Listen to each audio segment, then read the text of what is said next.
Hello, Management 60-Day-4 students. I wanted to film a couple of deeper dives into team conflict.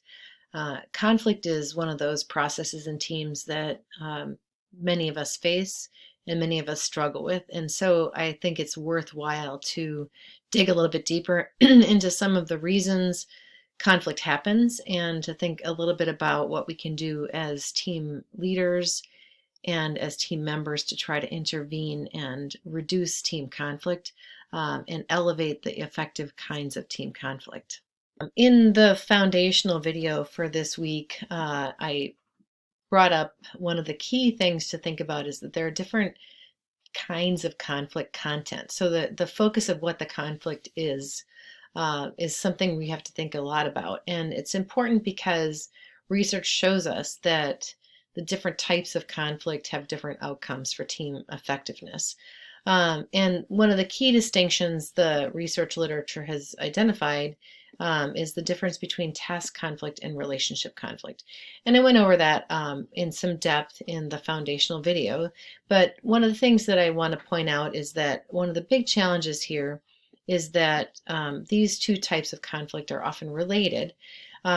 And one of the more common ways they're related is that when people in a team start debating and challenging each other over the task, it's very difficult for people to avoid feeling attacked personally. So there's oftentimes a transformation or escalation from task conflict to relationship conflict. And if people get into that kind of emotional, personal mindset, performance suffers. The other thing that I wanted to point out is that there's also process conflict, which I mentioned in the foundational videos as well. And a key thing to remember about process conflict is that this can be really effectively avoided with good team design. And so it's an important thing to keep thinking about how those team design and team formation things that we talked about in week one are really how you set the team up to try to have effective processes and avoid those process losses that we talked about with the Lost at Sea exercise. So some takeaways are good team design, so having good structure, good planning, project management, timeline management can avoid process conflict, which is conflict over how work gets done. And then we're going to want to think a bit more in this series of short lectures about how do we get the right amount of task conflict and avoid that kind of transformation or spillover into relationship conflict. So this slide shows a little bit of additional research on the connection between task and relationship conflict. This was research done by Karen Jen and Betta Mannix, who are colleagues of mine who do a lot of research on team conflict. And what this study showed is kind of patterns of task and relationship conflict in teams over time. And they could identify patterns that were associated with effective and high performing teams and patterns that were associated with low performing teams.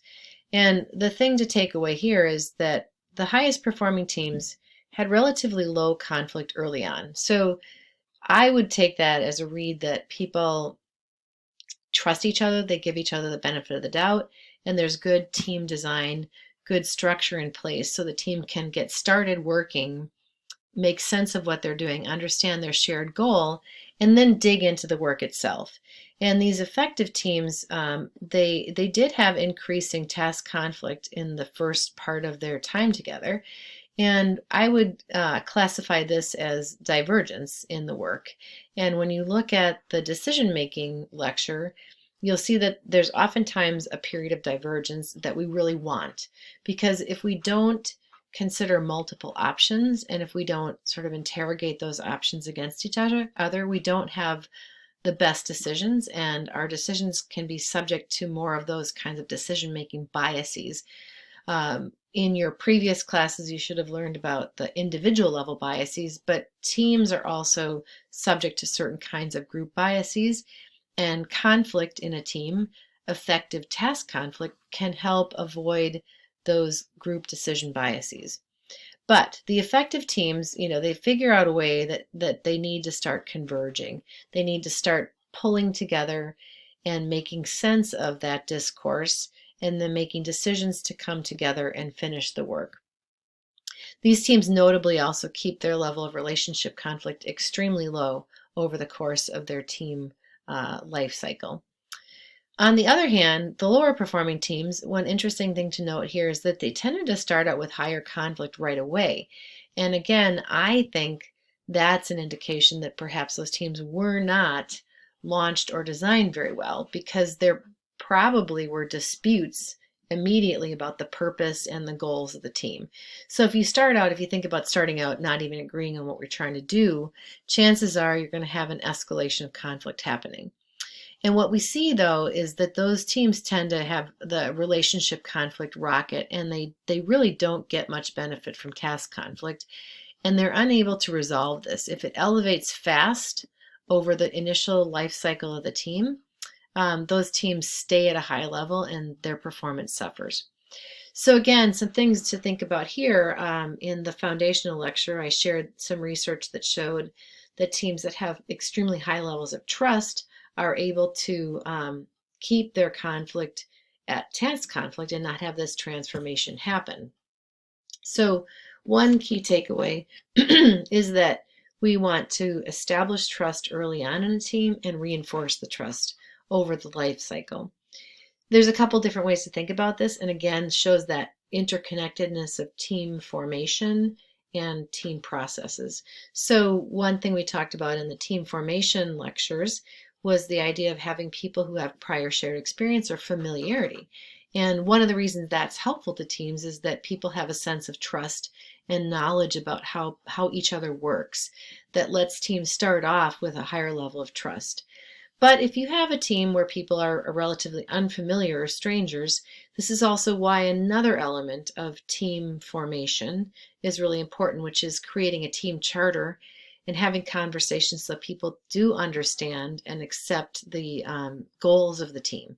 So shared goals that people are committed to will also reduce the chances that you have that early conflict and mistrust forming that rockets that relationship conflict. So in the next short videos that I'm going to present about conflict, each one will talk about a couple of these other ways to effectively manage conflict. One is going to talk about another type of structure that I didn't really spend a lot of time on last week, but the textbook talks about, which are norms, which are behavioral expectations in the team. And they're a type of informal structure. So it's another way to show how structure can affect and support effective team processes. We'll talk about a model of team conflict management that will talk again about how important early stage team formation elements and early stage leader coaching interventions are really essential to effective conflict management.